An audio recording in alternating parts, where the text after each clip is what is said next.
This is Tuesday, February the 9th. This is American history. Now, as conflict became closer and closer in Europe due to rivalries, Europe began to divide into two camps.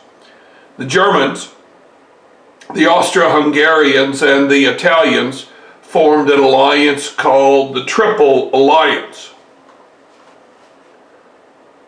The Russians, the British, and the French are going to form something called the Triple Entente.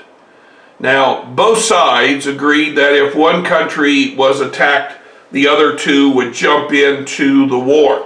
Now, on this map of Europe, this area right in here that has this X, this is where the war is going to begin.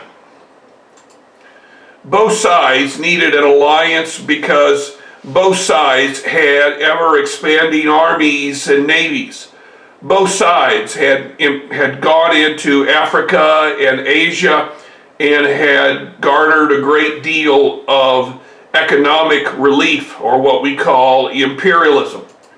That X, which I pointed out just a few moments ago, is where Francis Ferdinand, the heir apparent to the throne of Archduke Franz Joseph, was assassinated.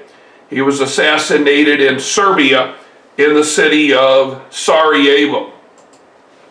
Now, Serbia was a country that was part of the Austria-Hungarian Empire.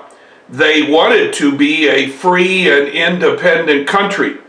They wanted to allow the Russians to build a railroad line to the Adriatic Sea. The Austria-Hungarians believed that the Russians were behind the attack on Francis Ferdinand. Austria-Hungary then will declare war on Serbia, and Serbia will call upon assistance from Russia. So at this time, it is Austria-Hungary versus Russia. Now, because of the Triple Alliance, the Germans are going to jump in on the sides of the Austria-Hungarians. So now it is Germany and Austria-Hungary versus Russia. With Germany entering the war, France feels it is obligated to fight on the side of the Russians. So now it is France and Russia versus Austria-Hungary and Germany. Now, there are two countries who were part of the Triple Alliance and part of the Triple Entente who chose not to enter the war. Italy chose not to enter on the side of the alliance, and Great Britain chose not to enter on the side of the Entente. It was decided that the Austria-Hungarians would take on the Russians and the Germans would take on the French. Now, the question is, how do the Germans get into France? During the Franco-Prussian War, the Germans had invaded through this direction across the Rhine and into the river region. The Germans decided that they would now go here in the northern part through neutral Belgium and attack France from the north and east. By doing this, the Germans will force Belgium to enter the war on the side of the French. Now, although Belgium is not much of a country, it will force the British to join the war effort on the side of the French and the Russians. We now have to redo our note-taking on who is who. The Russians, the French, the British, and the Belgians are all part of an organization who call themselves the Allies. In 1914, the Italians will join the Allied cause. But in 1914, the Ottoman Empire, the Turks, are going to come in on the side of the Germans and the Austria-Hungarians. The Turks believe that they can capture this land down here, which right now is under the control of the British. The Ottomans, the Germans, and the Austria-Hungarians will make up a new group called the Central Powers. Now, this video is basically a recap of what we've already gone over. Within 6 months, both sides would be fighting a two-front war. Both sides would find that they could not advance very far and will begin digging trenches for defensive purposes. Soon, both sides will be fighting what is called trench warfare. Now, on the plains, the Austria-Hungarians had attacked the Russians and had made great strides. The Russian troops were forced to retreat very close to Moscow. Both sides realized that the United States would be the key to the war. Whichever side the United States could be enticed to join, that side would be the winning side. But at the moment, the United States was not interested in the war. President Wilson had pledged in a speech that the United States would be neutral. President Wilson is going to ask all American businesses not to sell to either side. But this would be impossible to carry out because there would be great profit in selling to the Allies, great profit in selling to the Central Powers. What developed from now to when America entered is a war of words, or what we call propaganda. Both sides will fashion the news to show to the Americans why their side is right.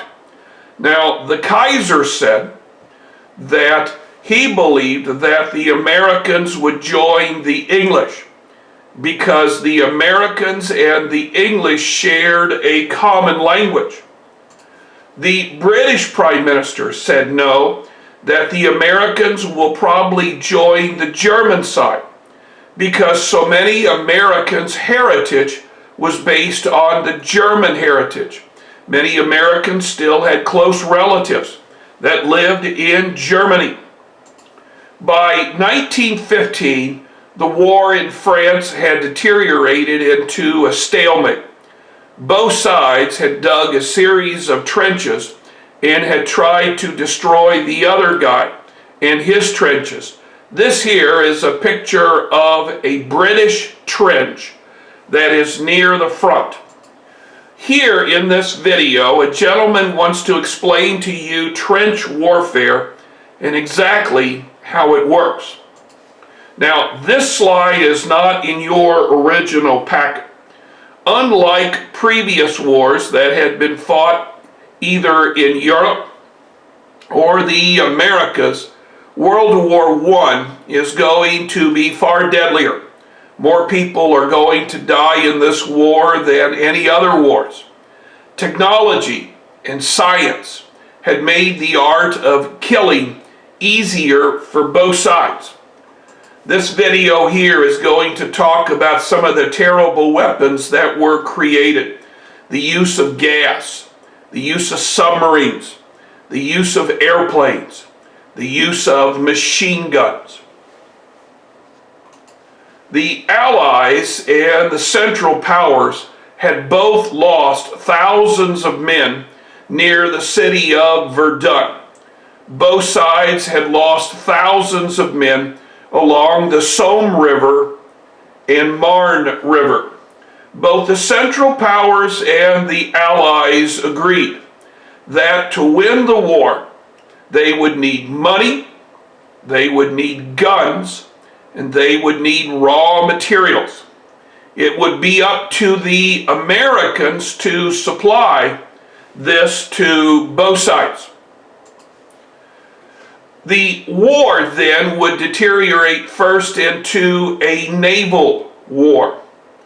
The British Navy and the German Navy will meet off the coast of Denmark in waters that the Germans call the Jutland Sea. It is in the Jutland Sea that both of the surface navies of the British and the Germans would fight it out. In the end, each side is going to prevent the other from gaining control of the Jutland Sea. But the Germans will be forced to bring their surface ships into the Baltic Ocean for safety. It is because of this that the British will use their surface fleet to take command of the surface of the Navy. However, the German Navy had also invested heavily into submarines, and it is the submarine that will do the greatest damage for the Germans. Now, the submarine is not new. The Americans had used a submarine during the Civil War. The Confederates had sunk a Union warship. But submarines had become more technologically advanced. Now, submarines in those days did not travel too far from the surface. And so, with a great deal of skill, a submarine could be sunk. Now, submarines had to surface every day to recharge their batteries and get a new supply of air. Because of this, the Germans tended to attack either at daylight or at sunset. And then during the day, the German submarine would lurk under the water, and at night the German submarine would surface to recharge batteries and to get more air. The Germans are going to sink British ships and French ships without warning. Now, soon the British decided that they would transport goods by passenger ship. The British passenger ship Lusitania in 1915 will be sunk by a German submarine. On board the Lusitania were many Americans, and 128 Americans are going to die. This video here talks about how America reacted to this sinking. Well, what will America do next? Well, it is 1916 and it is time for a presidential election. Who is going to win the election? And what does he want to do? That's where we'll pick it up tomorrow.